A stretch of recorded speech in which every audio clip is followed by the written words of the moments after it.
Good morning, good morning, good morning, and welcome to the Reach Podcast Show with LeVar Ellis, where every show reaches beyond the ears of the listeners. Man, this morning we're coming to you guys. We have an amazing show set up. We have some great artists for Black History Month, spoken word, as we transition into our next series, which is Women's History Month. So for the whole month of March, we're going to be celebrating women's history. But today we have a segue show where we're still celebrating Black history, which we're going to continue to do the whole year. And we're also going to tie it into our next month's events, which is the celebration of women's history. And so we appreciate everybody tuning in. Shout out to my man, Nick. He holds me accountable every week. So I see you, brother. I appreciate you tuning in. And we are rolling this morning. So, of course, we want to make sure we pay some bills and shout out the people who make it possible for me to bring you the Reach Podcast Show week in and week out. So first of all, I would like to say thank you to a wonderful organization that I'm part of, which is the World Youth Organization, which provides, so many things from the STEM aspects of supporting the kids in the community. And we are everything when it comes to community service. And I'm definitely a part of that organization by way of being not only a sponsor, being a partner, and just lining up with everything that they do. So as you see, the World Youth Foundation is definitely a foundation here in Houston, not only for the city, but they are definitely my partners when it comes to my organization, Dad Chronicles, and also the Reach Podcast. So salute to the World Youth Foundation for all that you guys do the whole month and year round. We have what we call a YIP Saturdays, and that's where we bring different opportunities and resources and just exposing our kids to things they wouldn't normally see in their lifespan. So we want to give them the opportunity beyond schooling to learn things that they can do and open up their minds and help them develop what we call their definitive voice. So that is definitely something I want to make sure everybody knows about. So go and check out the World Youth Foundation. Visit the website that you see scrolling at the bottom of the page. And just salute to all the partners over there. And also Miss Karen, who is our president. Shout out to my man, Roy. I see you tuned in. Hello to you, brother. And then also another company is the Executive Suite. And some new things that we're doing. If you want to be a show sponsor, just send us a small video clip and we can make sure that we get those things up and let people know about you. So the Executive Suite is definitely an organization that we want to shout out and say thank you for being part of what we're doing over here at the Reach Podcast Show. And then here's a little clip from them. This is Kevia Jones of the Executive Suite. The Executive Suite is a natural skincare and body care product line. Each of our products are created with your overall self-care, health, and wellness in mind. We definitely believe in plants over pills because cannabis has saved each of our lives. And if you are listening to the Reach Podcast Show with LeVar Ellis, it could possibly change yours too. So salute to the Executive Suite for everything that they're doing. If you saw that, it's even for kids, man. There's a story where she had the healing hands for the kids who were suffering with eczema. So definitely want to make sure that you check out those products that they're providing.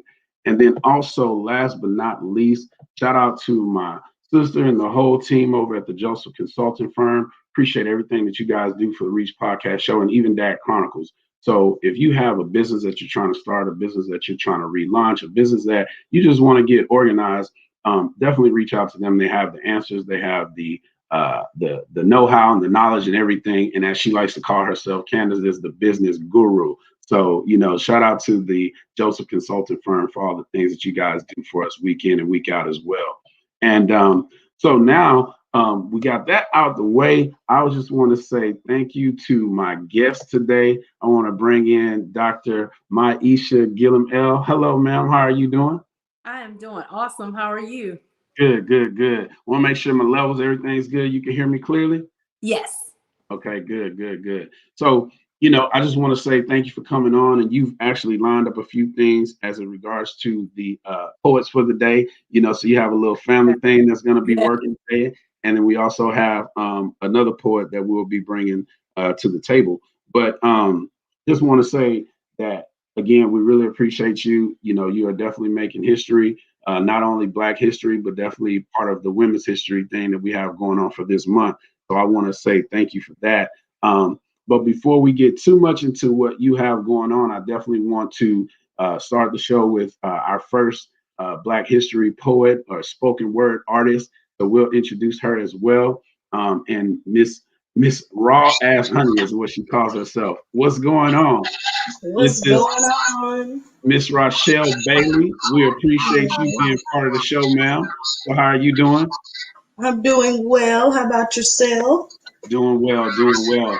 So as everybody knows, last week we played your piece via audio. So for those who were listening in last week, you've already heard this piece, but I definitely had to bring you to the show today because we were able to clear a spot to where you can actually spit it live now. So, we're excited about that.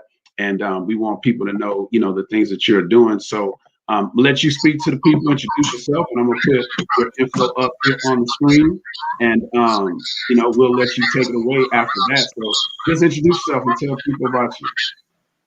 My name is Raw Ass Honey, also known as Rochelle. I just recently relocated from the boot, Shreveport, Louisiana. I've only been in Houston for about 7 months. Already I've been introduced to the poetic fam. So I've had the pleasure of meeting Miss Candace Joseph. This is my first time really doing spoken word in my life. So I've done at least, I think about 3 events now. This will be technically my 4th.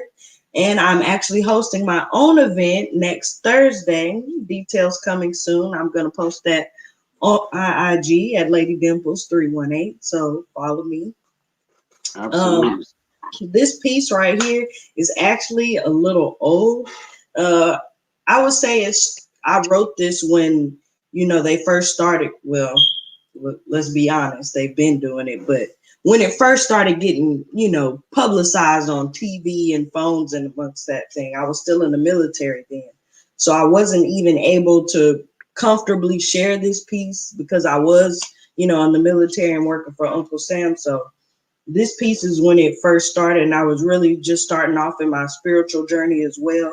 But I had just started, watching documentaries with Dr. Phil Valentine and James Baldwin, Kenneth Clark, Hakeem Bey, the one who did post-traumatic stress disorder. I forgot her name, but when I started coming into all those people, so this is kind of based off of my mind frame set of where I was then. So that's a little bit about it. Okay, cool. So we're going to let you run away with it. Tell us the name of it, and the floor is yours. Okay. Well, this piece is called War, Waves Amidst the Revolution. Picture this, the new wave of revolution, the new wave of Black solution, a drumming of the conscious souls beating hard for the future that's to unfold with the melodies of hearts and like minds that combine, moving to unwind those mentalities, the bind the Black mind to mental enslavement. Hard to penetrate the pavement of these foundations of generations destroyed by little white lies and government spies with ties because they despise the revolution.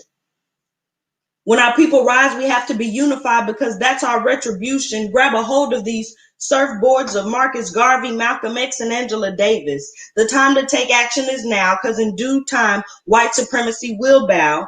We must be militant, accuracy like Mavis, beacon of hope.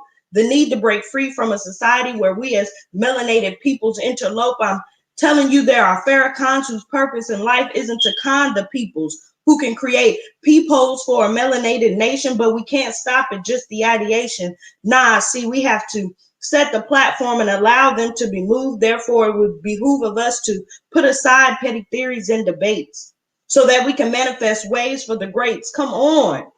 We got to be the example. From our ancestors, we sample and emulate what we want to create in order for us to be able to self-medicate. These are the drums of war. No longer can we continue to ignore the complete, utter disrespect and neglect of our own.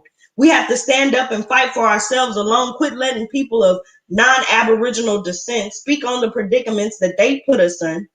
Yes, someone is to blame and it will never end. Until we take over the game we are born and designed to win, there's an army being built and there's no room for mercy and or guilt. My people, pick up your weapons and arm yourselves with truth and knowledge of self. It's not about hatred. It's about putting European idolatries on the shelf.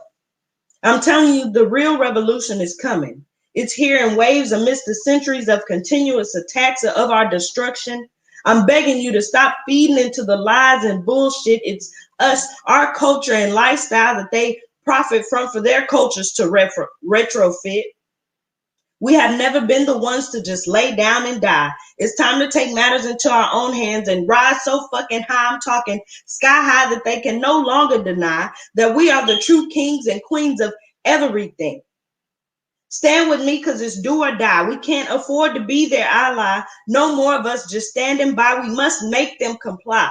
Until all glory is restored from before, we can't play games no more because this means war.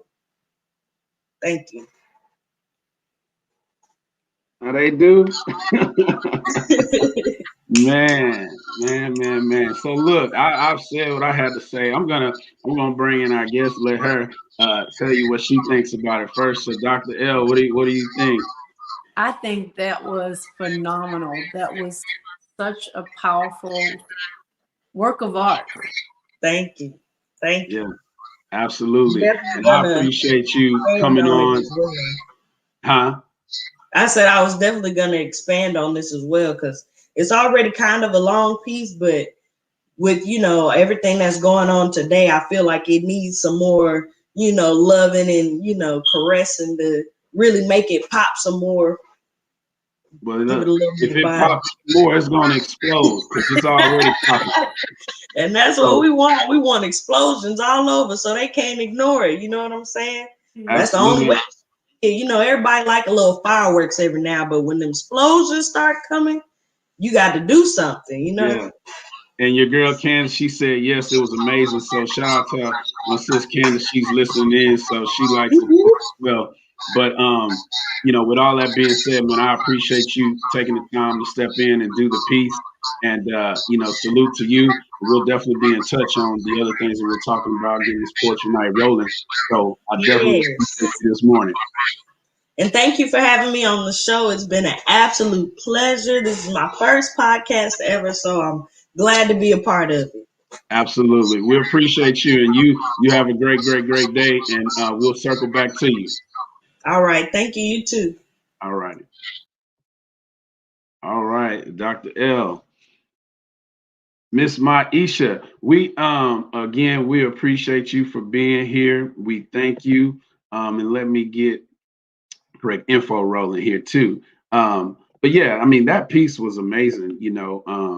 She sent it last week, and like I said, she wasn't able to actually get on the show because of some things she had going on. But I'm glad she was able to make it today. But let's get into it with you, Miss Lady. You are definitely doing some awesome things, and actually are just in awe of like all the things, different things that you have going on. I know you're the CEO and founder of Herbal Delight Cupcakes, and you're also the executive producer of the short film Miracles Happens. And so we definitely want to talk about those things today, but I want to give you the floor right now to just kind of introduce yourself to my platform and just let people know who you are. Good afternoon, everybody. Morning. I am Dr. Miasha Gilliam-El. I am a wife, a mother, a registered nurse by trade. Like you said, I'm the CEO and owner of Herbal Delights Cupcakes, which came about in 2012. I'm a 3-time best-selling author, as well as the executive director of the Miracles Happen film that is upcoming.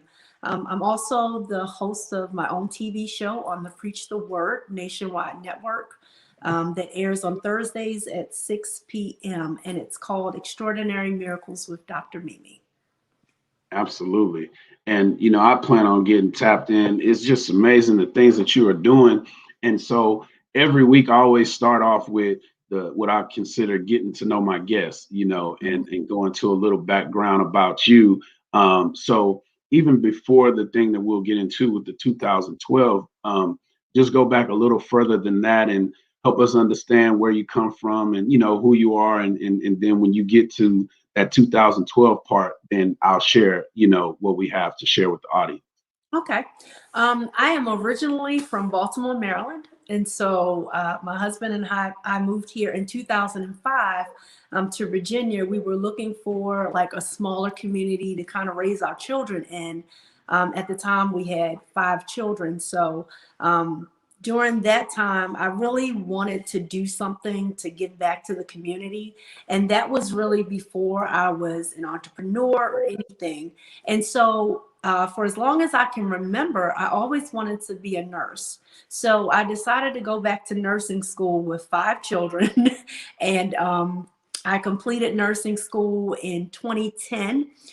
Once I completed nursing school, it was, very difficult to complete because I had a small child at the time, but having good family support really helped me out a lot. Having a good husband by my side really helped as well. So not only was I able to graduate from the nursing program, but I got accepted into the nurse residency program, for which they only accepted 10 individuals in the state. And so I was really excited about that because I knew that that was a blessing from God, the way that that came about, because I was able to work in different arenas in nursing in the hospital until I figured out what area I specifically wanted to work in. So I did psych and I did ICU and I did different things like that. Once that came about, I did my stint in psych as well at one of the psych health facilities here in Virginia, because I wanted to give back to the teen community. And I saw that there were a lot of teens suffering from mental illness, a lot of teens being misunderstood and things like that. And so I wanted to see what I could do to assist in that arena as well. So I went to work at a mental health hospital where I worked with young ladies that were between the age of 8 and 18 years old with various mental disability or challenges like bipolar disorder, depressive disorder, and things like that. And while there, I felt like I was able to make a huge impact on them because I was able to talk to the girls about changing their thoughts in order to change their life. And I was able to kind of coach them along a little bit in having a good rapport with them, helping to assist them with how they dealt with their families, dealing with some of the things that they would do once they got out of the facility and how they would make changes in order to be successful in the community.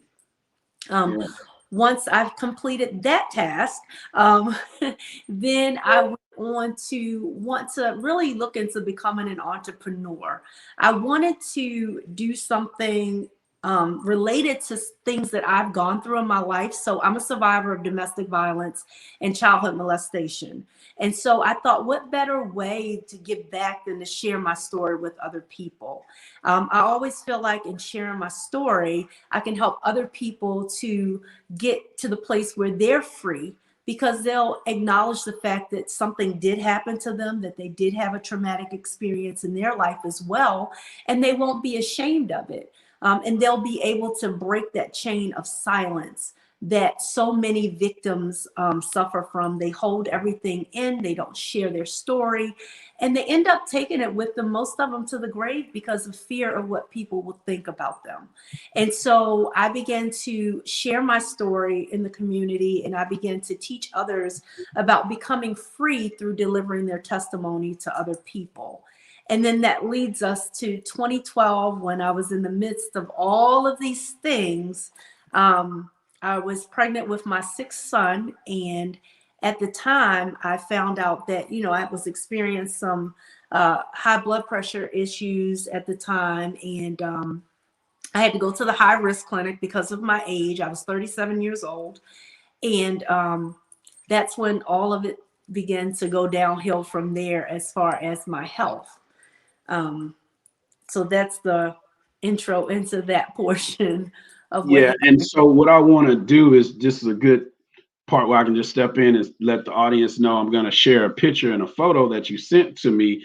And I want you to share that part of like why you sent it to me, and the importance of actually showing it. But, you know, for those of you who may have a light stomach or whatever, you know, now you might want to cover your eyes or something for a second, because what we're doing is we want to share the look of what it actually looks like. But is there something you would want to add behind the purpose of me putting the picture up? The purpose of this picture is to allow people to see where I was and where I am now, and to show the fact that the miracles of God are still taking place today, to show people that God is a healer and that God is a way maker, and that no matter what your situation may look like, there is always a way out, and God has the final say so over things. You know, there are people that may be suffering from things like cancer or terminal illnesses such as HIV or other health issues in their life. And I wanted you to show that picture to give them a gleam of hope. You know, doctors always have to give you the worst case scenario. They told my husband that I was gone, that I had passed away. They were going to take me to the morgue. And God said, not yet. And so I just wanted people to see that God has the final say so. And what's important is invisible to the naked eye. So though they saw that scene and my husband and them were there with me physically, they were able to see beyond that and latch on to their faith and understanding that God was going to see us through that situation. And here I sit before you today as a result of their faith, as a result of their belief, and as a result of their trusting in God. Absolutely. Absolutely. And I'm gonna, for those who may be lagging and are just getting on, I'm gonna share the picture one more time and we'll talk a little bit more about it. But this is just where she was in 2012, and you can definitely see where she is now. I mean, a beautiful Black queen that is not allowing this particular time in life to hold her up. But you know, you kept pushing and you kept moving forward, and you used your family and your network to give you the strength, I'm pretty sure. So what came next after this particular phase? After 2012, it was an uphill battle, I'll tell you. I won't tell you it was easy, but that's why I'm a firm believer in changing your thoughts in order to change your life. It's because I actually experienced it. I'm one that doesn't like to tell people to do things that I was not able to do myself. And so during this time, when I came home from the hospital, you can imagine I had 5 children at home, one small 2-day-old baby that I still had to take care of. And my husband was out of work at the time because he couldn't leave me. And so I was riddled with anxiety. I was riddled with fear as to what was going to take place next in my life. I still was having difficulty with some health issues. I couldn't really breathe that well. When they sent me home, I was still having blood pressure issues. So I had to get my mind to a certain place where I wasn't fearful anymore, because I realized that I cannot live my life in fear. If God brought me through that situation, either I'm going to trust him with all my heart and lean not to my own understanding, or I might as well have been in that hospital bed, just stayed in that hospital room, you know, in the condition that I was in. And so I was determined to overcome anxiety, and I was determined to overcome fear. And I did that through the power of I am affirmations. I did that through reciting to myself over and over again where I saw myself and not where I was. So I would get up and I would say to myself, I am victorious. I am an overcomer. And I decided to look at my situation in a positive light instead of staying stuck where I was, in that condition of sometimes having palpitations, in that condition of sometimes being anxious. I didn't focus on those things. I focused on the fact that I saw myself being healed, set free, and delivered from those things. And that's what I focused on.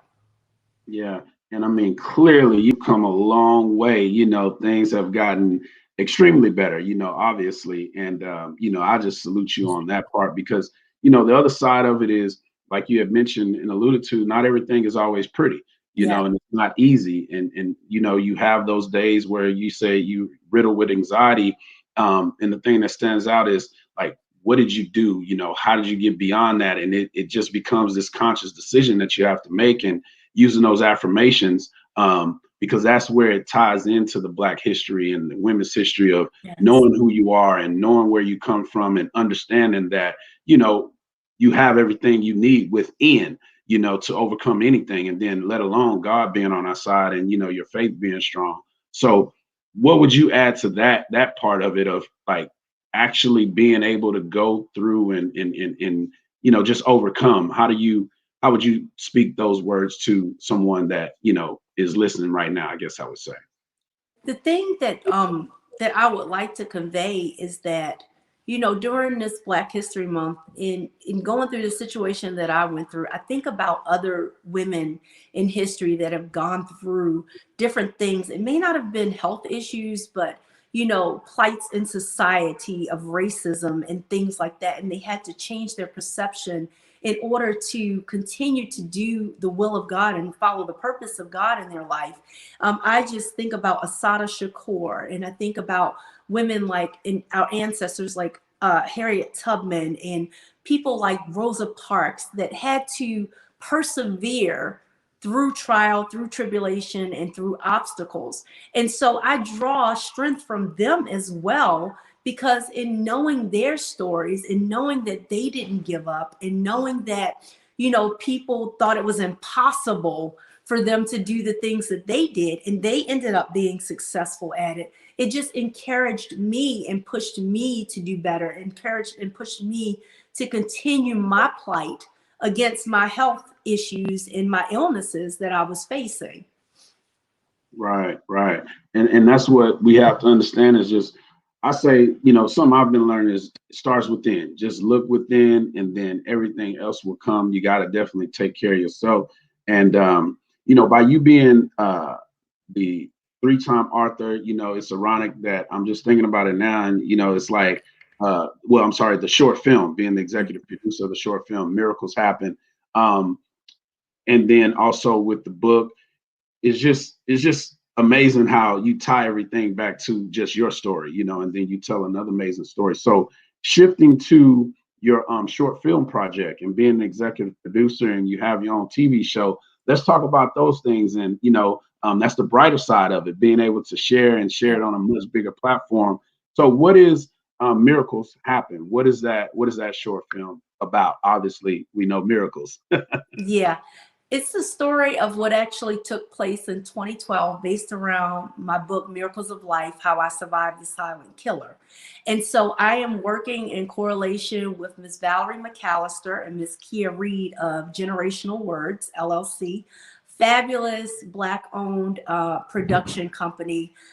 They heard the vision, they believed in the vision, and so they are really working diligently with me to bring this vision to pass during this time of COVID.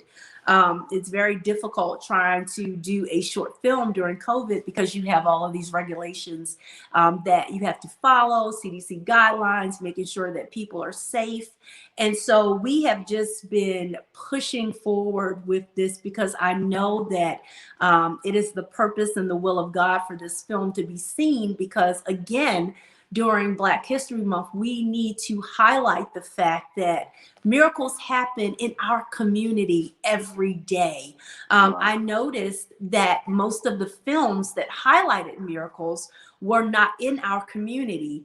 And so I sat back one day and I said to myself, okay, what can I do to change that? Because sometimes God gives us a purpose, and that purpose is derived around a need that we see in our community. And so I saw the need to highlight the miracles that happen in our community, especially with all of the things that are going on. People need to have hope. People need to experience joy. People need to know that God has not left them or forsaken them during this time. And so I wanted to highlight that by doing this short film, as well as with the TV show Extraordinary Miracles. So I'm going to be highlighting various individuals that have overcome different obstacles in their life, whether it be near-death experiences, car accidents, things like that, trauma in their life. any miracles that have taken place that were out of the norm for people, that are something that people did not expect to happen. So that's what's going to be highlighted in the Extraordinary Miracles with Dr. Mimi show. It's going to be a laid back show, you know, where you can just come on and share your testimony, uplift God and, you know, the believers and non-believers as well, because everything's not isolated to just believers. We want to draw those people that aren't believers to Christ. And so that's the whole purpose of that show as well. A non-judgmental space where we can highlight miracles and people of all walks of life can come on and share what's been done in their life. Yeah, that is definitely amazing. And, you know, you speak to people needing to see that. And what I can appreciate is how you were mindful about those stories not being told in our community. And that's what it's all about, is us uplifting each other and just saluting the next person and just giving them the accolades of, and like they say, give people their flowers while they're here. You know, if we had more of that, then we could tell a bigger story. And so I just appreciate you, you know, thinking far enough and wide enough to understand that those are the stories that definitely need to be told, you know. And so with the TV production that you're doing, I guess talk about a little. So when are we looking for the project to be out? I guess that would be my first question. The Miracles Happen project, the actual short film, we are still working on a date for that. We had to push the date up because we were looking to do it in March, but due to some of the venues that we need, and like I said, COVID, we've had to push it up a little bit. So that'll be forthcoming as far as the date is concerned, but we are looking to cast soon for that. And we will be advertising for casting and all of that stuff on Facebook as well as on Instagram and other social medias. The Extraordinary Miracles with Dr. Mimi's, my first episode actually airs tonight at 6 p.m. Eastern Standard Time on the Preach the Word Worldwide Network. And so I'm excited about that. It's going to be on Roku TV. You have to go under the religious broadcasting for you to watch it. But it'll be every Thursday at 6 p.m. On the Preach the Word Worldwide Network. Awesome. And you can definitely follow her on all social media platforms as you see it scrolling at the bottom. So get connected with Dr. Mimi as it relates to these projects and all the things that she's doing, you know. And sister, just salute to you and congratulations. I know it's going to come out be an amazing project, number one. So what are some of the ins and outs that you can share about being the executive producer? And this is where your woman's history comes into play. What made you step into that role? I know it's demanding, but what are some things that you can share about being a producer, executive producer at that? You know, just some of the daily things that you have to do. I really enjoy it because the people that I'm working with, Ms. Valerie McAllister and Ms. Kia Reed, they're really down to earth and they're great teachers. And so I'm learning that as the executive producer, I'm just kind of allowing them to see where I was at each moment during scenes and what my thought pattern was, and making sure that the realism is brought to the film, making sure that it is as true to life as possible, so that people are able to really get that full message of the fact that this wasn't an easy time, actually being 8 months pregnant and knowing something was going to happen, but not knowing when it was going to happen. Conveying the message of hope, you know, that my husband had to have the strength and the courage that he had to hold on to during this time, because I was nursing my son at the time when the incident happened, and I ended up in the hospital on the ventilator 2 days later. And so he had to have a 2-day-old baby being out of work and transition that baby from from nursing to a bottle, being a dad. And so, you know, he had to be really resilient. And so I'm just thankful to be able to bring that realism to the project, and to have that freedom to be able to share the story from my perspective in all aspects with Generational Words LLC. Absolutely. And I mean, I know that has to be do you go through any type of reliving thing? But I know it's also a fun situation. So how does that affect you, when you're going through it? Is it what would you say about it? I'll let you speak your words on it. Now, it's ironic that you asked that question because we just had a meeting.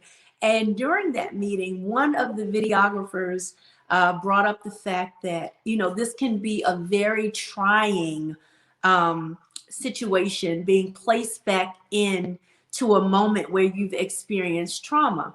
And Mm-hmm. so one of the people that I love, which is an African-American physician, Dr. Nadine Burke, she talks about trauma-induced care. And so I've been studying that a lot. And I've really been digging deeply into that because of the fact that they're insistent that I play myself in the short film. And Okay. so I know that some people, will experience things like post-traumatic stress disorder where, most people just affiliate that with the military. But that's not true and accurate because there's people that have experienced childhood molestation and domestic violence and different traumas that experience this post-traumatic stress disorder. And so knowing that that may be something that I may have an issue with during this film, I just am keeping myself prayed up, keeping myself in the word of God, keeping myself focused on the fact that God wants it to be done and that he's not going to put any obstacle in my way that will cause anything to go awry. So just keeping a positive mindset and knowing that this happened, but I overcame it. And this is no longer where I am, but this is what I got past. So that helps a lot in thinking about that. Absolutely, absolutely. And I touch on these things because somewhere out there, somebody is watching on Facebook, somebody's watching on YouTube, somebody's going to listen on the Anchor app, and they're going to be like, "Man, this is my story," And it's always, that's why I named it The Reach. We're trying to reach those people that are maybe just not brave enough, or just who haven't got to that point in life where they can share their story, or they can be open enough to talk about it. But these are the moments, these are the times, this is the information that they need to hear to understand that, or just find out what to do, because you have people that are in position where they don't even know what to do at all. So that's why it's so important to me, and I know that's definitely what you're trying to convey, and you're definitely doing it on a larger scale. So salute to you to be able to be that character in the story, that where you're actually talking about yourself, because that's got to be a difficult and a strenuous type of situation. But like you say, with God, you're going to get through it, and it's going to be even more impactful, because nobody can walk through it the way you can. That's one thing about it, and that's going to go a long way in doing that. So what are some other things we can expect, from you being executive producer and having your TV show? What are some things that you have as far as goals that you're looking towards? I really want to see these endeavors take off. I really would like to see the short film end up in the short film festival, so that it can go abroad, so that it can become international, and so that people can see it not just locally, but internationally. I would like it to make an impact worldwide, as the other movies did that don't feature us or don't highlight our community. So I would like it not just to stop here, but like I said, to become an international venue, to where as though everyone across the country, across the world can see that miracles are taking place in the African American community as well. Right. Absolutely. Absolutely. So this is a part where we'll take a pause. We're going to introduce our next spoken word poet. And I'll give you the honor of introducing who that just may be. Hold on one second. And I'll let you introduce our next guest. Okay. This is a phenomenal man of God. He goes by the name of Everett Gilliam-El. His poet name is Shiloh, and I am honored to introduce him at this time with his spoken word ministry. Let these words just minister to your spirit and your soul as you enjoy Mr. Shiloh coming up next. Absolutely. So I have the little banner up. You know, we've welcomed into the show, but I just want people to be able to see that, and I will read it. But Brother Shiloh, welcome to the Reach Podcast Show, man. And you know, we appreciate you definitely being here. You are the author of Think and Go and Grow Godly Rich, you know, and we all know that there's the other side of that book, or the other version of that book, and we spoke briefly about it. But welcome to the show, and go ahead and let the people know who you are beyond what we've expressed. Grace and peace, everybody. Thank you guys for joining me into this broadcast. It's an honor to be here. Give honor and respect to my lovely wife, Miasha Gilliam-El. And I am Brother Everett Gilliam-El, her husband, father of her children, as well as her comrade in this war that we are all facing in these times and these challenging days that we're in right now. I'm also a poet, a spiritual spoken word poet. I'm a newly author of Think and Grow Godly Rich, which is a book to inspire, to break the Christ identity that we are all up against in the world that we live in when it comes to knowing who we are and our true identity, divinity. Absolutely. Absolutely, brother. And so I know you're going to spit a piece for us here in our middle section, and we definitely appreciate you for doing that. And it's just amazing, you know, just how these things work together, you know, and I know you guys are an awesome team. What is the name of your piece that you're going to spit, and what should we expect from it? This is a new piece that I actually rewrote. It's called No More Marketing Martin Luther King. The piece basically is talking about, you know, the miseducation as to why we celebrate such a great man in not only just the month of February as far as for Black History Month, but how Black History Month should be morally recognized as something that is just a part of our life, period, you know, and it shouldn't be something that others that are not of our ethnicity to market after or market from. We should basically be able to hold the banner up for what the works that he did, as well as for who we are and what he inspired us to live out, which was a freedom of ourselves and our divinity. Absolutely. And I just want to read from your the short bio that you sent, just to let people know. But it says, Brother Everett Gilliam, aka Shiloh, is a local and international spoken word poet, an artist, entrepreneur, lecturer, speaker, teacher, and published author, as well as a mentor and spiritual activist. The contributions of this amazing brothers to listeners and Virginia spoken word poetry is truly monumental. Shiloh founded the Agape Speaks Spoken in June of 2016, a vehicle where he uses poetry to liberate the spirit and the minds of others by what he calls spiritual spoken word. He has done projects titled Ministry Over Beats and has performed open mic events such as First Freedom Fridays in Hopeville, Virginia, hosted by K Moss Productions. Shiloh is one of many in the Virginia poetry expressions community and spiritual activist who turns his words into spiritual sermon action. Not only has he shared his artists and active with people to use their willpower and to be extraordinary people in their communities and abroad.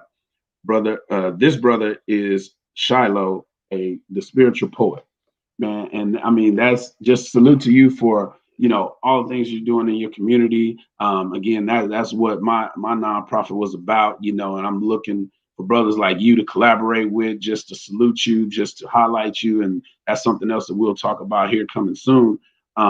You know, and I just want you to keep doing what you're doing, basically, you know, and let people know. And so we have the banners up, and I want you guys to go out and get that book. And then also you can follow him on his IG. So, Brother Shiloh, you go ahead and take it away. All right. Got a little background to this.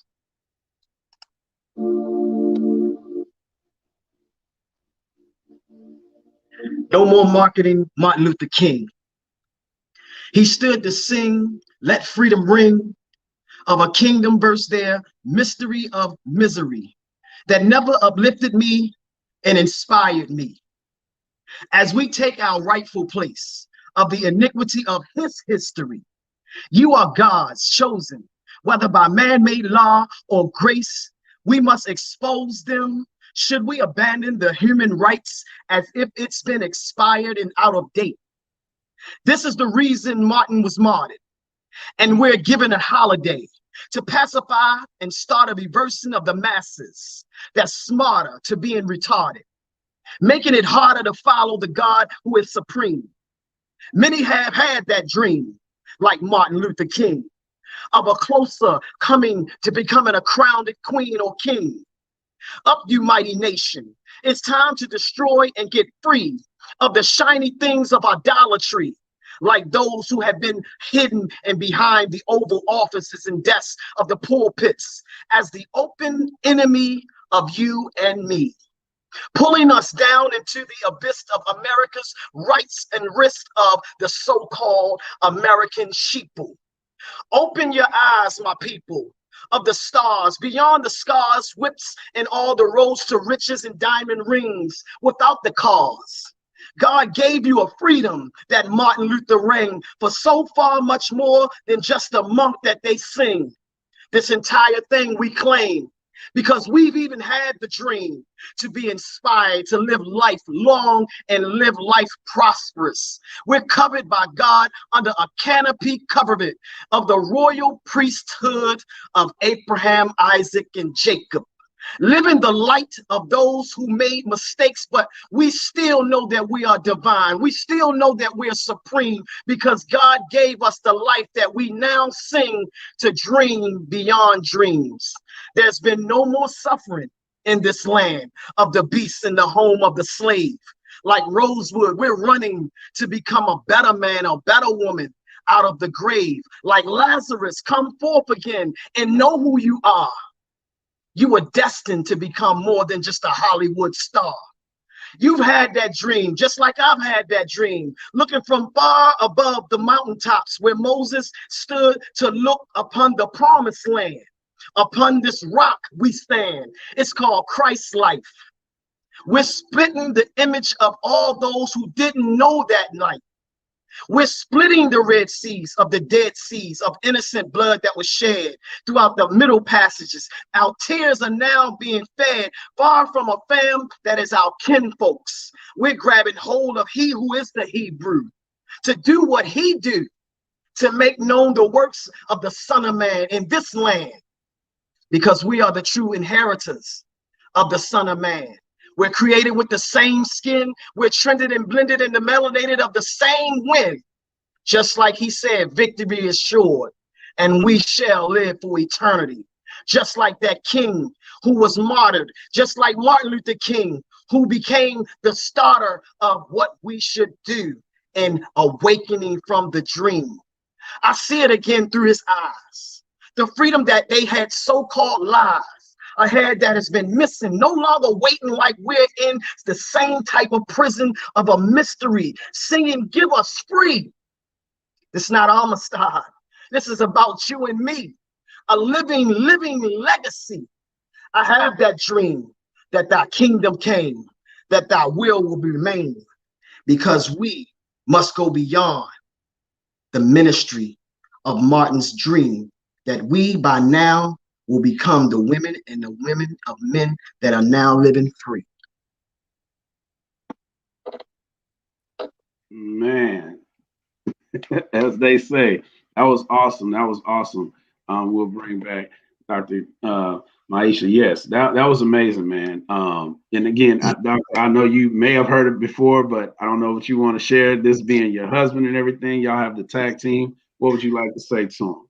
That was my first time hearing that one. That one was awesome. He caught me by surprise with that one. I really liked that. He kept that a secret from me.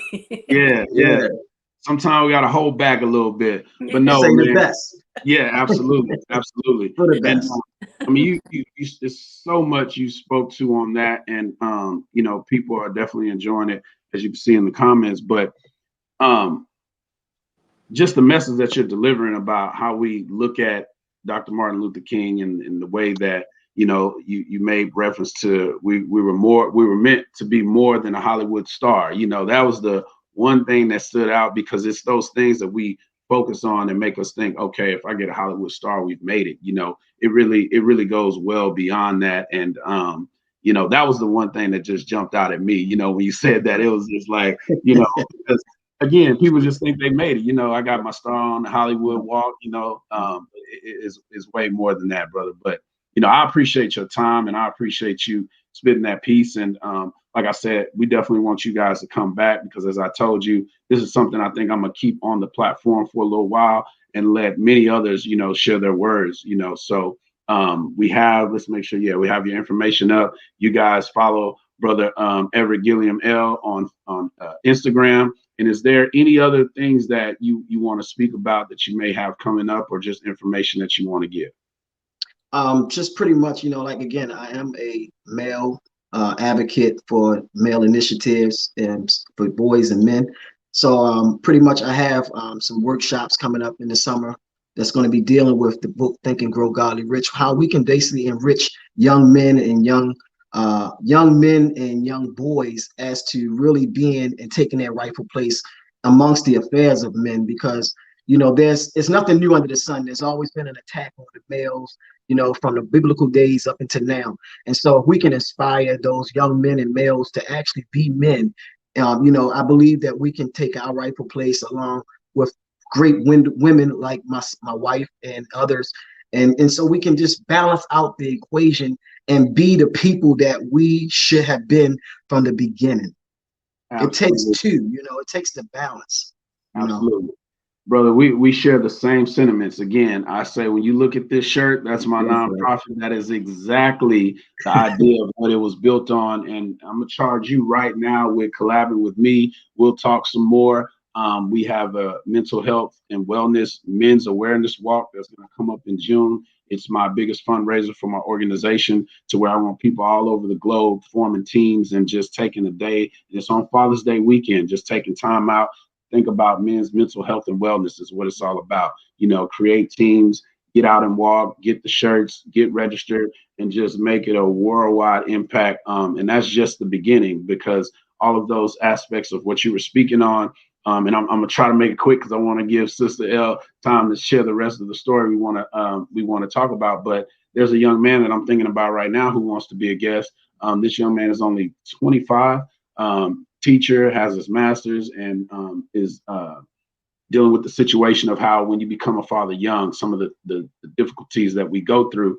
But he was mindful that he wanted to have a legacy, and so he created a watch line and actually designs timepieces. And so I want to help him push that and promote that. And that's just something that we can share with the young men and the fathers, because the thing that stood out to me when he talked about it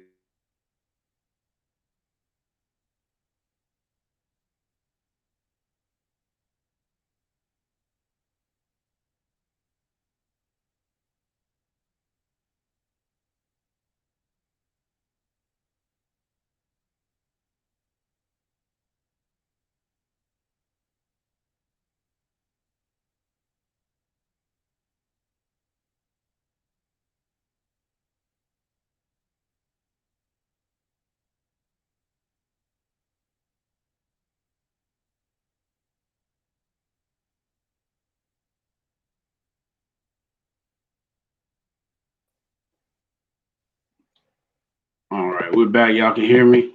Yes, sir. All right, sorry about that. I had a feeling that was going to happen at some point in time, but no, we're back. So that's just the little bit I want to share on that. And brother Everett, we'll definitely be talking more. So we appreciate you. God bless you, and you keep doing what you're doing. Thank you all. Thank you all again. Absolutely. So yes, that is your amazing husband, sister. So I'm glad he was able to get on and bless us with that piece, because he spit so much that we could talk about in that. And that's something else I want to do, is give them the chance to speak more about what their piece is about and what they're trying to, the message they're trying to deliver, because we listen to it and sometimes people don't even get it and they don't understand. But out of respect of time and you being our guest, what I wanted to segue into now was the aspect of you teaching people and to change their thoughts and perceptions. through your positive, to create the positive outcomes. So speak a little bit about that in regards to how you do that and where you go about it. The way I go about that is finding out where they are first. Seeing what they're doing, seeing what words they're speaking over their life. A lot of times we are conditioned to saying certain things during our day-to-day travels. I don't feel well, or, we wake up in the morning and we say things like, oh, it's going to be a rough day at work today. So teaching individuals that from the time that you open your eyes in the morning, to speak positivity over your life, decree and declare your day, speak what you want your day to be. Wake up in the morning and do something different. Say it's going to be a great day. It's going to be a good day. Even if your boss is treating you terrible and all those things, and this, don't go off of what you see with your physical eye or what you've been experiencing, but speak into existence that thing which you want to be. And, be the change that you want to see. So you be the person in the conduit that brings this positivity into your workplace. You be the person that brings the positivity into your house by what you're speaking over your life, and not only your life, but the lives of your children. One of the things that I'm so excited about is to hear that you and my husband are going to collaborate, because our children are the ones that are least thought about during this time of COVID. And so one of the other things is that I'm bringing to the attention and the awareness of parents is that we have to see what our children are going through. We have to understand that COVID is affecting our children just as much as it has affected us socially and emotionally. They've had a lot taken away from them as well. And so incorporating those positive thoughts daily, incorporating family time with one another, instead of thinking of all the things you can't do, develop some new and strategic things that you can do with each other. Develop some ways of, creating a family bond or a new family tradition with each other that you can carry out throughout and after the COVID pandemic. So teaching people that changing your words, changing your actions, how you behave, because what we think comes out in our actions. So changing your actions, your body language says a lot to people. So changing those things will help you to be able to get a more positive mindset going each day. Absolutely. Absolutely. And it goes back to those affirmations is what you're speaking on. So that's definitely important. Does that tie for you? Does that tie directly? I'm going back to the bio, and I forgot about the part where you participated in the anthology of Shift On. I want to make sure we speak on that. What is that project all about? That was a project that was brought to me through Miss Nikki Woods. One of my friends, Hakisha Kurami, he calls himself the Success Scholar, and he does so much in our community. He's another individual that I would like to hook you up with, collaborating with, because he does a wealth of things in the Baltimore community as far as our people are concerned. And so he introduced me to Miss Nikki Woods, and he had faith in me.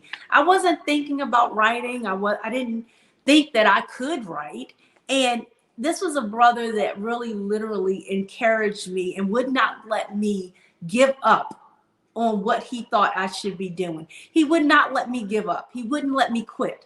And so he pushed me, and I was able to become a part of this anthology with Miss Nikki Woods, who was at the time the senior producer of the Tom Joyner Morning Show, in order to tell my story of survival of domestic violence and childhood molestation.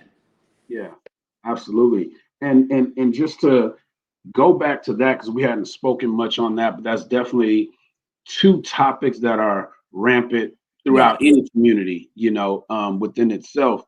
But I want you to speak on both of those, and if you could tell us like what it did to you psychologically, what are the things that you had to go through, because that is definitely something that somewhere out there somebody's going through that. So what are the you know, you can get as personal as you want or keep it limited as you want, you know, whatever you want to do. But just go into, you know, like I said, what it does to you psychologically and the setbacks and, you know, that whole aspect from the domestic and the childhood abuse. So with the childhood molestation, 9 times out of 10, most people know that it happens in your home or with someone that you're close to or that your family knows. And so that is what took place with me. It happened in my home, under my parents, and everybody was home at the time, constantly home when it was happening. And it happened to me from the age of 5 to 11 years old. And in having that happen to a child at such a young age, you know, you develop trust issues because the people that are supposed to be loving you and caring for you are doing something that is against nature, that is unnatural. And so by that happening to you, you develop a lot of issues with trust. You develop a lot of issues with self-awareness, you know, really loving yourself. At some point in my life, I began to dislike who I was because I began to believe that the things that happened to me were because of something that I did.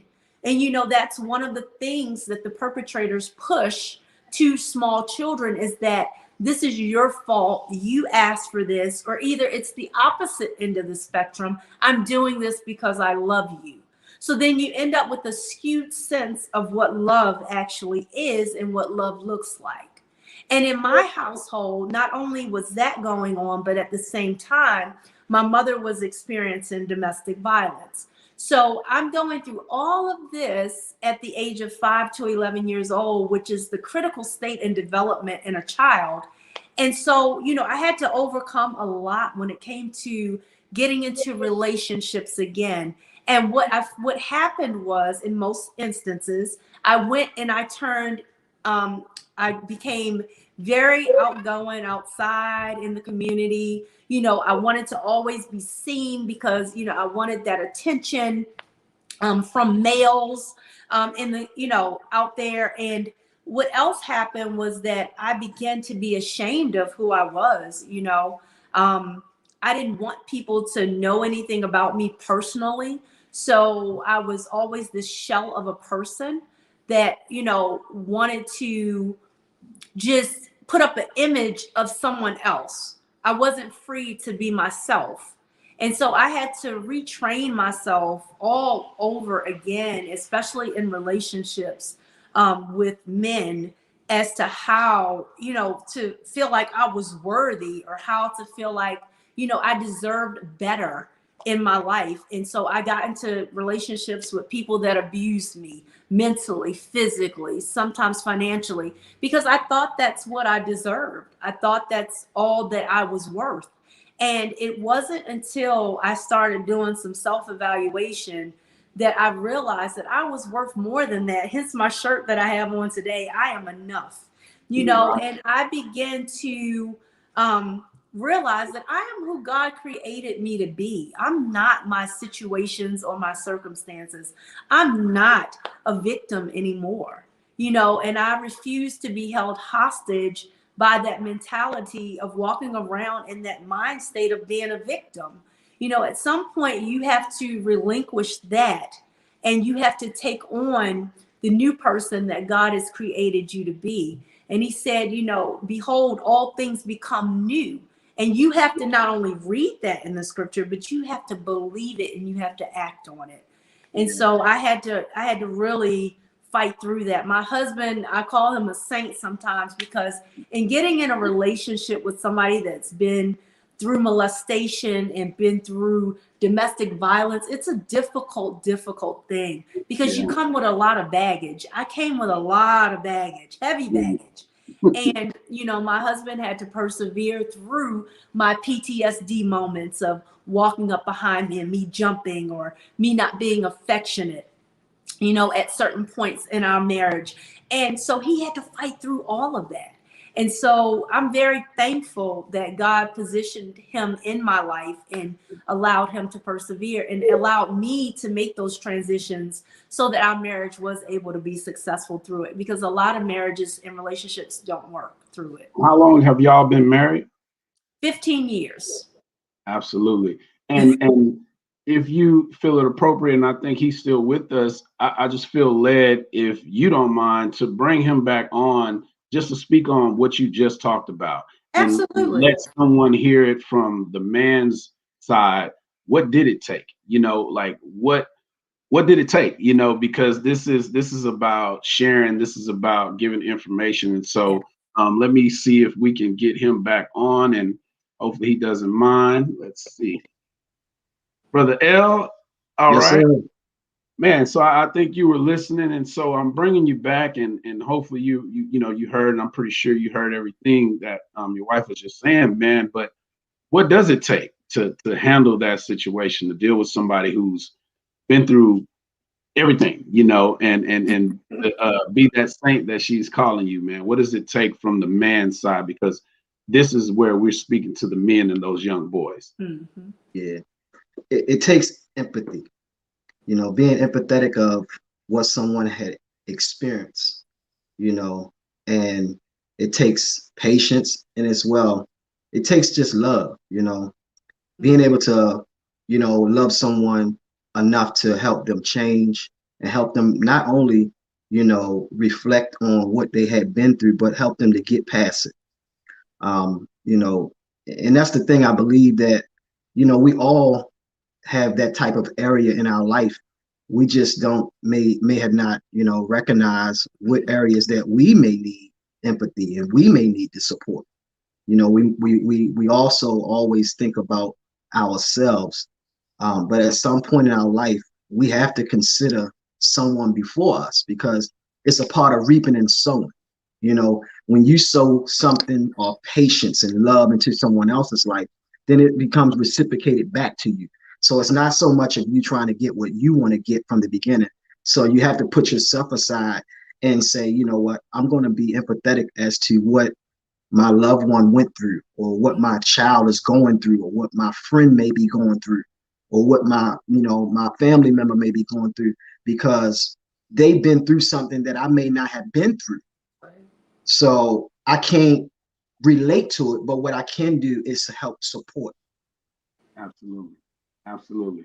And if you don't mind, I want you to stay on screen. This is because we're gonna end the show with both of you guys, a little bit, and then we'll get back to letting Dr. Miasha, close us out with her final thoughts and stuff. But it's just amazing to me. I do my show certain ways, and then I'm led to do it a different way. And what I want to do is have our moment where we have our closing poet come aboard, and there's a story behind that, which is obviously, we'll let you tell that, and Brother L, we'll let you introduce her before I bring her in, and how she impacts your life and the way you guys are all tied. And Dr. Miasha, I appreciate you putting it all together, because you were the catalyst behind getting all of these individuals, on the show today. So I appreciate you for that, and bless you on that note. But so yeah, brother L, so introduce who we're going to bring aboard here in just a moment.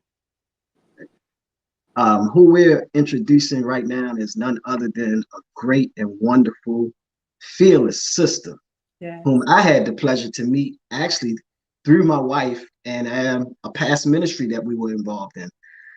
This sister is a phenomenal woman. She's an expressive woman. I've had the opportunity to meet her companion, her wonderful husband, and they remind me so much of me and my wife. They're a team. They just work together so great. They always expressing the love, the fun. She's also the author of several books that she's wrote, and she's also a poet as well. And the big thing about introducing her is Miss Two is the publisher as well as editor of my book, my newly book, Think and Grow Godly Rich. So for those who will purchase the book, you will really get an opportunity to see her wonderful work through her actual publishing company called Miss Two Fearless Writing and Publishing. And I just want to introduce this phenomenal woman of expressive words through poetry, Miss Two Poetry. Absolutely. And there's a little connectivity issue that she's been having. So hopefully we'll give her a moment to let that get joined in. And, I spoke with her briefly, and it's definitely a pleasure. And then to find out that you guys are as connected as you are, is just an amazing thing. And then hopefully I'll get to meet her better half too here sometime soon. Let me see. Let me drop it and then bring her back in. But brother El, while she's doing that, that's something else. Is let's speak a little bit about it on your book. What is the name of that book again? Because I forgot we didn't speak on that.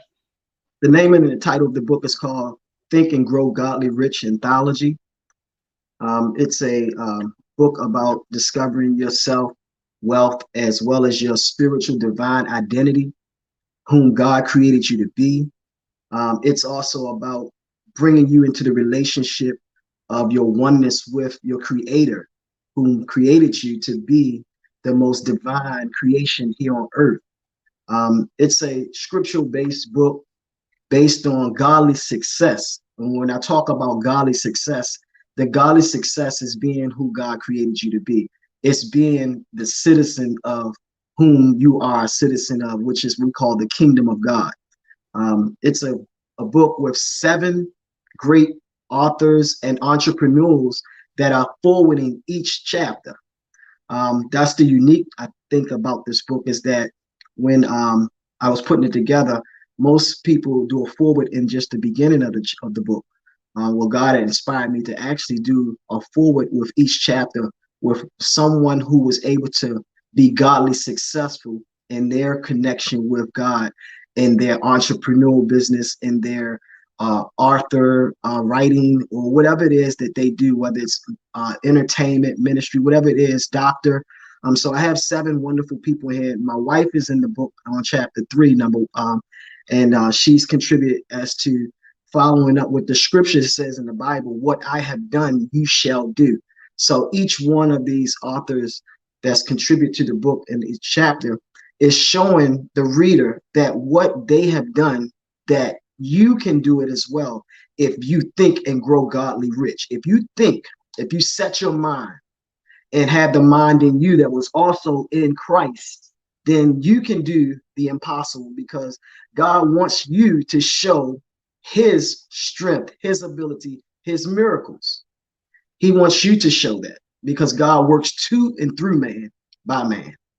Absolutely, brother. That's amazing. And as a sister of mine, shout out to my sister Makiva Hatton. I appreciate you tuning in. She has a question for you. Says, sounds phenomenal. Did you have to obtain any publishing or copyright clearance or permissions to do the closeness in the title to Think and Grow Rich, or Grow Godly Rich?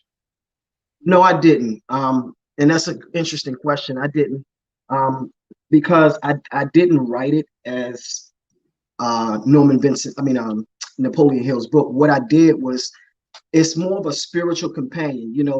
Think and Grow Rich is a book that helps people to develop by the principles that he outlined in the book to be success in the material world, or to be success in the world that we are in, far as business and entrepreneurship, or just positivity. Well, Think and Grow Godly Rich was a book that was created as a companion to showing you that it all starts with the spirit. It all starts with who God created you to be. In order for you to be able to obtain the things on the outside or the exterior, you must first address the interior. This is why it says, seek ye first the kingdom of God. So when you seek ye first, when you go within and you find your true self, your true identity, what you're doing is you're thinking as God created you to think. So no, I didn't have to get any clearance or anything like that. And I believe, number one, because Miss Two, who's the publisher who will be coming up, she made sure that everything was, copywritten. Everything was in order. It wasn't nothing plagiarized. We made sure everything was clear. And I believe, the Think and Grow Godly Rich, the title in itself, it just solidified the authority of the work of it is. But if you've read Think and Grow Rich, you would definitely love this book. Absolutely. I hope I answered the question.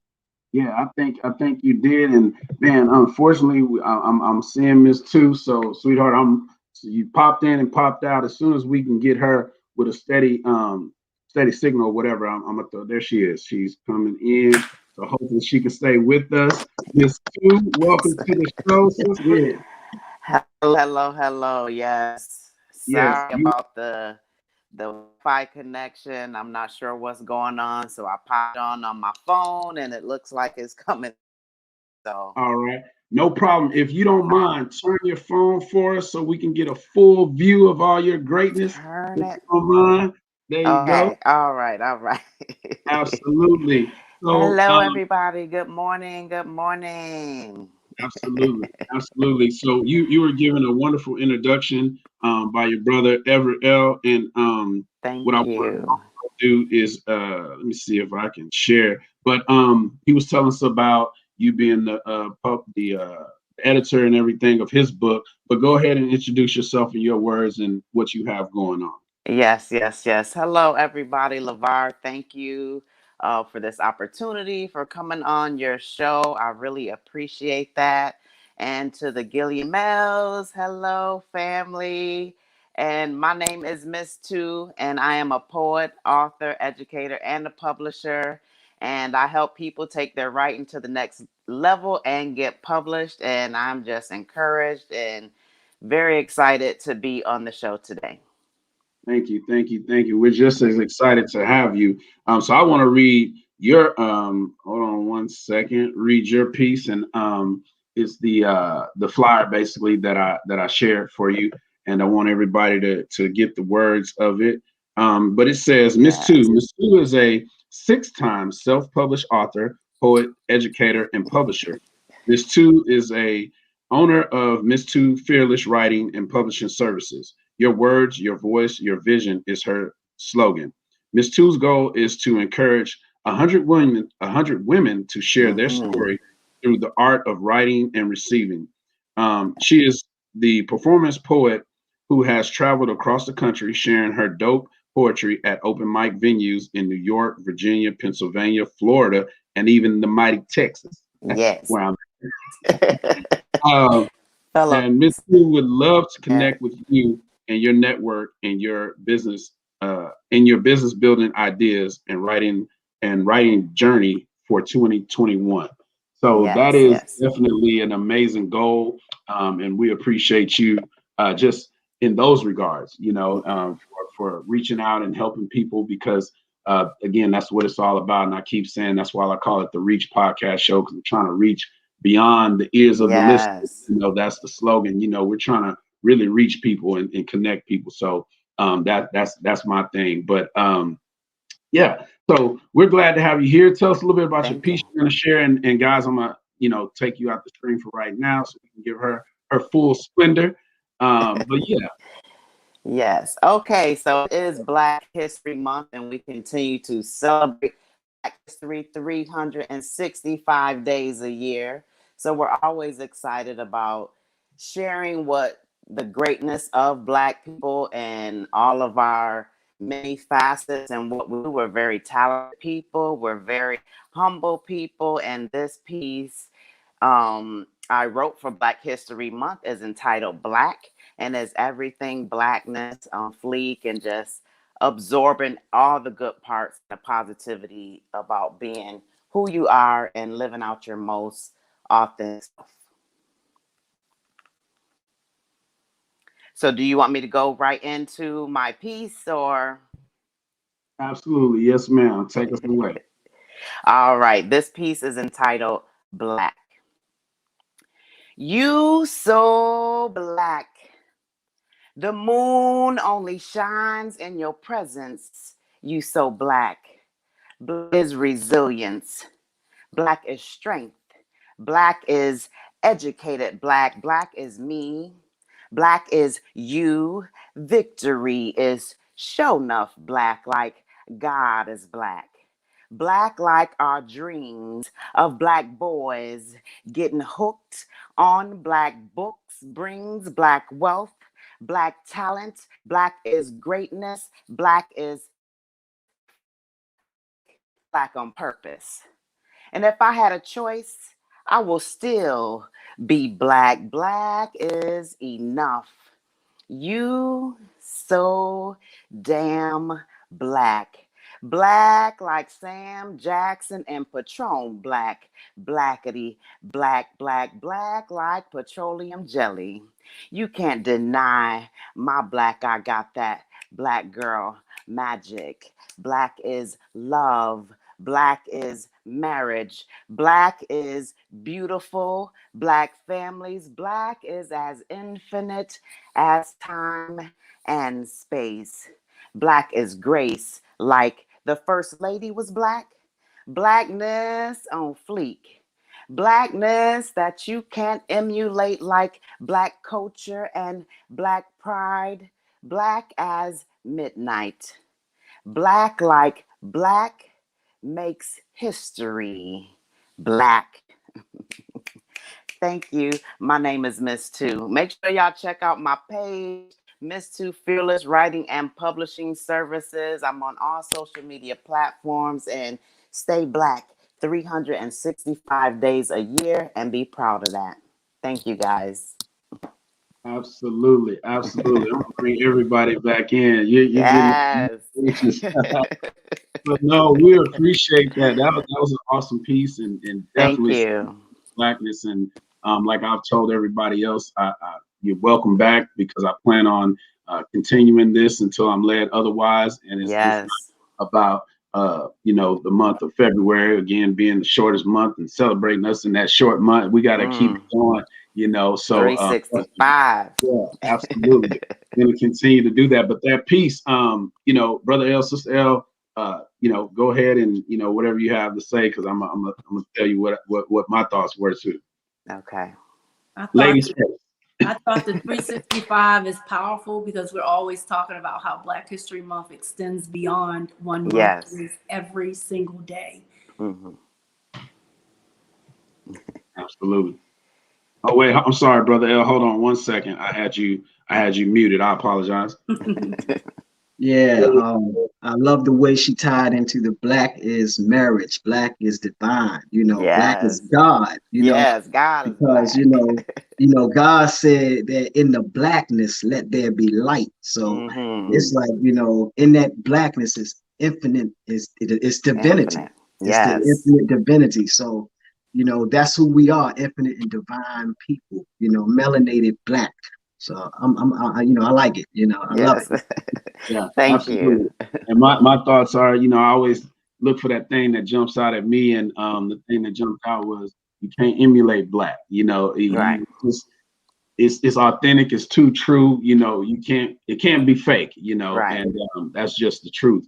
And the whole thing, I loved it all. And it really speaks about the blackness and the pride that we have in it.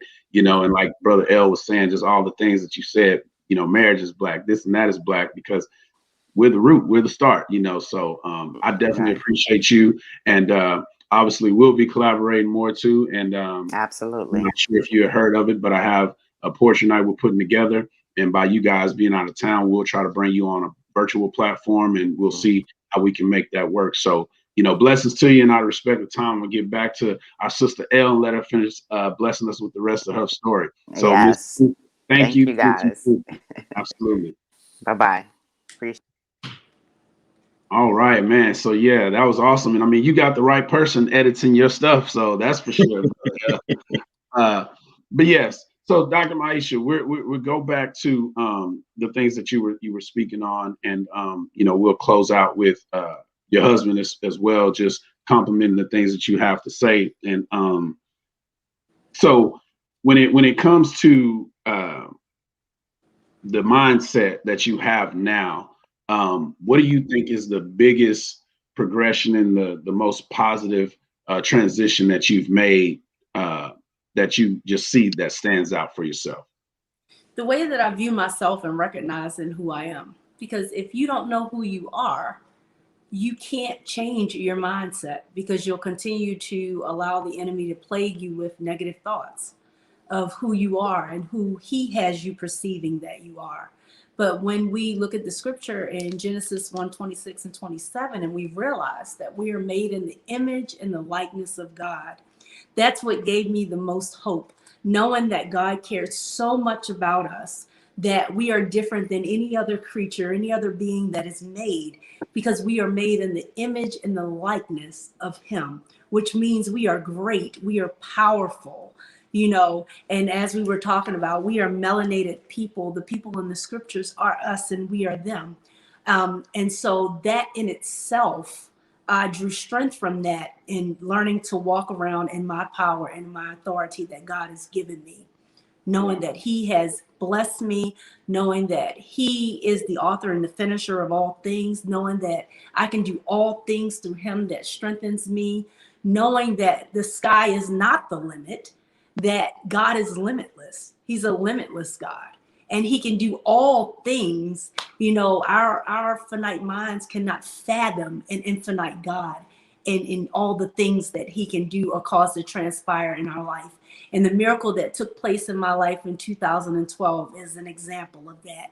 Having your heart to stop and the doctors physically pronouncing and saying that you're dead, and then having God to step in and say, I am the final authority, and this is not so, not yet, and have me to sit before you today. So, yeah.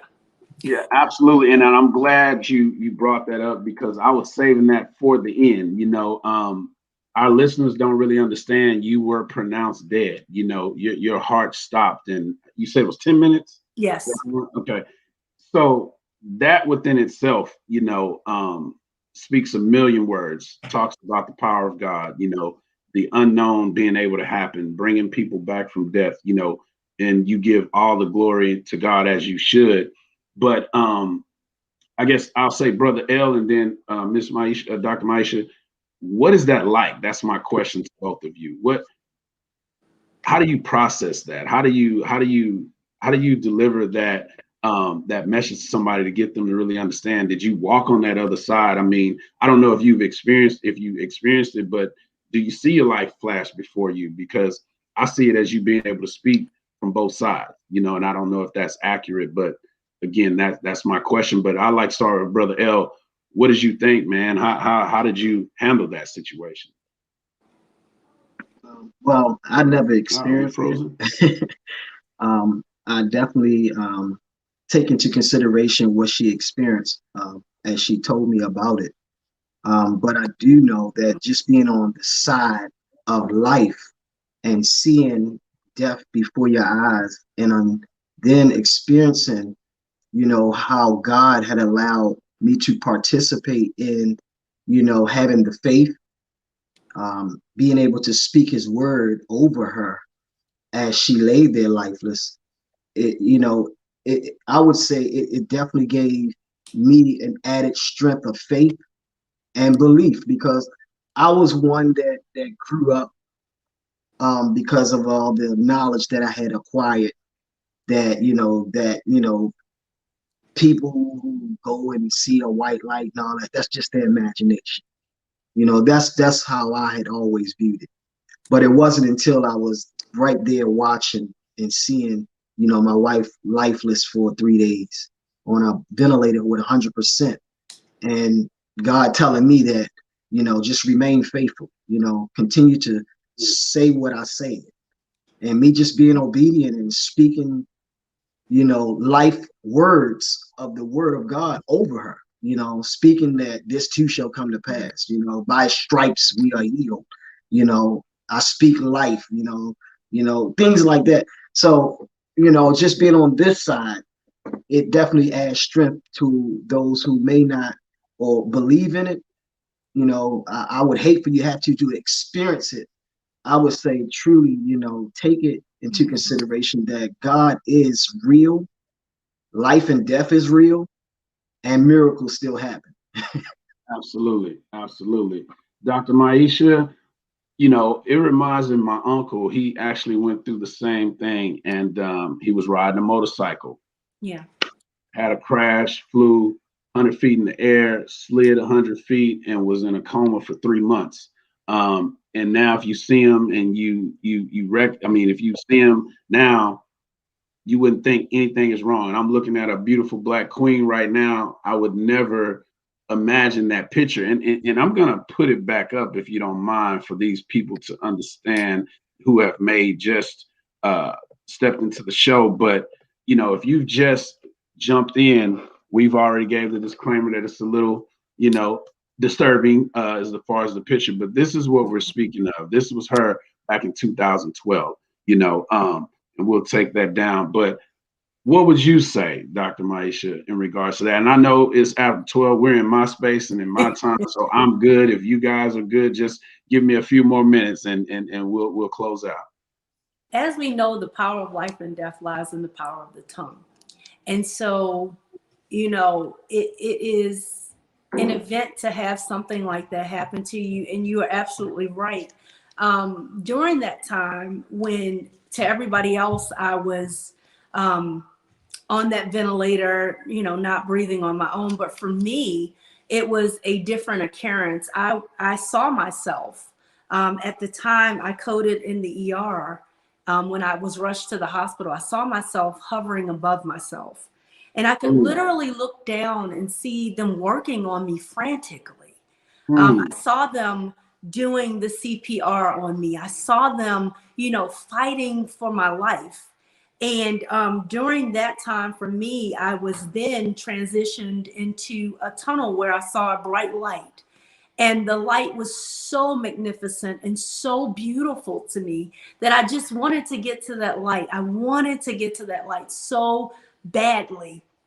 And I was holding the hand of Christ. And you know how the scripture tells us, yea, though I walk through the valley of death, I shall fear no evil. Well, I didn't fear anything. I didn't have any anxieties. I didn't have any cares of the world. I didn't have any of that. I just was so set on getting to that light. And then what I heard was not yet. And it was a voice so powerful that I can't even describe it in words, you know. And then before I knew it, they were pulling the ventilator out of my mouth, the nurses. And I didn't realize, because I was really discombobulated because I had been out for 3 days in this time, but there is no time where I was. So I had no idea I was out for 3 days. And, you know, when they pulled that vent out of my mouth, I looked at the nurse, and I can remember asking the nurse at the time, am I dead? Is this heaven? And he said, no, you made it. And in the awe in his face and the mere surprise at the words that he was saying himself was enough for me to realize what God had done, and, you know, how great God is, and how many people don't get a second chance at life, and that I was one of the people who actually had a second chance just to follow my will, to follow his will, to follow his purpose, and to do what he's called me to do. And that is to be a disciple of him. That is to spread his word. That is to represent him. Every opportunity that I get in sharing my story with other people in order to free them and let them know that God can see them through where they are and get them to where they would like to be in their life. Absolutely. I mean, that is just simply amazing. I mean, just, you know, and people, there may be some saying, how does this tie to Black history? How does this tie to women's history? I mean, just for God to choose you to pass away and come back and to share his message, just that in itself ties to that, you know. But to be able to produce this, and this is what the film is about, right? The miracle happened, the miracles happen, because I wanted it to be a teaser, because even myself, I don't even want to end the show. I want to keep talking, but you know, we build up the excitement. So if we've blessed you in any kind of way, if you're wanting to know more about her story, you know, just follow her, you know, and just get with her on social media. Stay tuned for the Miracles Happens short film that's going to come out. And with the affirmations, it's already in the short film festival. So I mean, it can't not be, you know. So I'm already speaking on that. But just in closing, is there any last words that you guys would like to share? It's not going to be last words for us. I mean, there's just so much going through my head right now, and ways I want to bring you guys back to my audience, and hopefully I can bless you guys in some way with you know, what I share with my folks on your platforms. But you know, is there any last words, Brother L? I'll go with you on this because I want to close with Sister L. But is there any last words you'd like to share, brother? I just want to give God all praise and all honor. And I just want to say to you, Brother Ellis, that thank you for having a platform that's so diverse and open.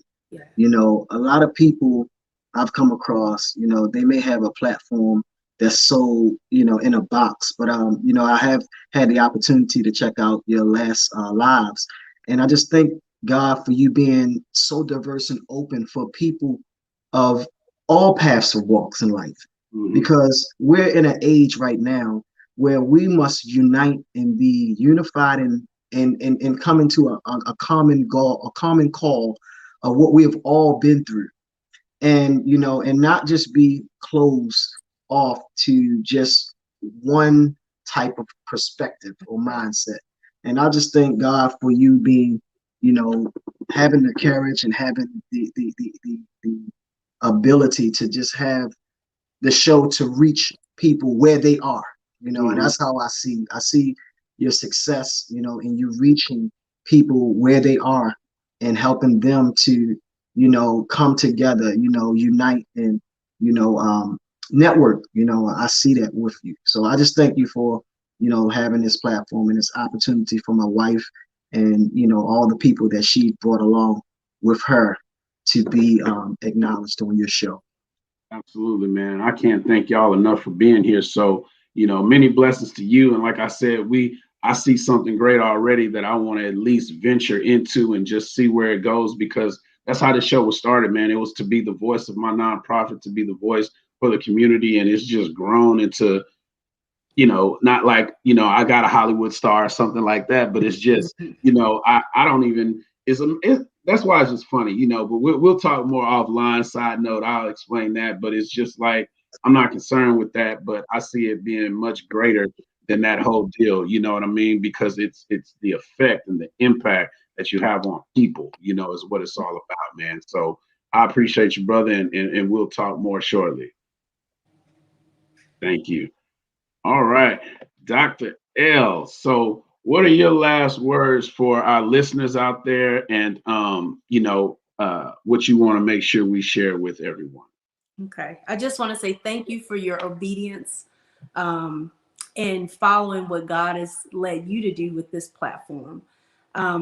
To the audience, I would like those of you that would really like to follow me. You can follow me on all the social media platforms. But if you're looking to sponsor the short film, we are looking for sponsors, people that would be willing to invest in the short film and its production and getting it out there. So if you want to know more information on that, please inbox me. But always remember, to all of you who are out there that are maybe struggling with certain issues, that may be going through certain things in your life, always remember that God is still with you. And though things may be rough right now, though it may look tough right now, though you may not be able to see a light at the end of the tunnel, know that if you change your perception, if you take that one step, God will meet you part of the way and he will bring you through that situation. And when you change your thoughts on the situation by thinking more positive, having a positive outlook, and having positive behaviors that follow that positive outlook, then you'll see God begin to manifest in your life. And he'll connect you with people. He'll connect you in situations that, you know, you had no idea of where God will lead you and the path God can direct and lead you down, just from you making one change in the way that you're thinking. Absolutely, absolutely. And we have to do something that I totally didn't forget, but it's crazy. Time flies when you're having fun, right? So we have to speak on Herbal Delitz Cupcakes. So give us something brief about the Herbal Delitz Cupcakes and why you started and what you look to do with that. Very briefly, that's where God started me with. I was not a baker before this. I didn't do anything related to baking. And when I got out of the hospital in 2012, I was looking for something to distract myself with doing. And God dropped that right in my lap. He gave me the name. I started writing flavors down and doing that because I was a nurse and I worked in different arenas in nursing, like I told you, dialysis and all of that. And one of the things that plagues our community is having elevated blood sugars and diabetes and things like that. And so I wanted to give back something in my community to where as though you can eat healthy snacks and not be worried about your blood sugar rising. So these snacks are vegan, they can be sugar-free, gluten-free. So they're a healthy snack that still tastes delicious for you. And you can also check that out on Facebook as well as Instagram. Absolutely, absolutely. And so people can get those and enjoy. And the biggest thing that you say is still be healthy, you know, and that's one thing. And I'm gonna verify you right quick. You know, let's see. Is she telling the truth, brother? Is it healthy? oh yeah. I mean, But man, she really testing you. You better not say the wrong she thing. creative with it. She's so creative with it, man. I mean, she already know every time she cook them, whether it's for order or not. I got to have at least 2. I got to have 2. Absolutely. With cream cheese. Right. Gotta have yours. So no, Dr.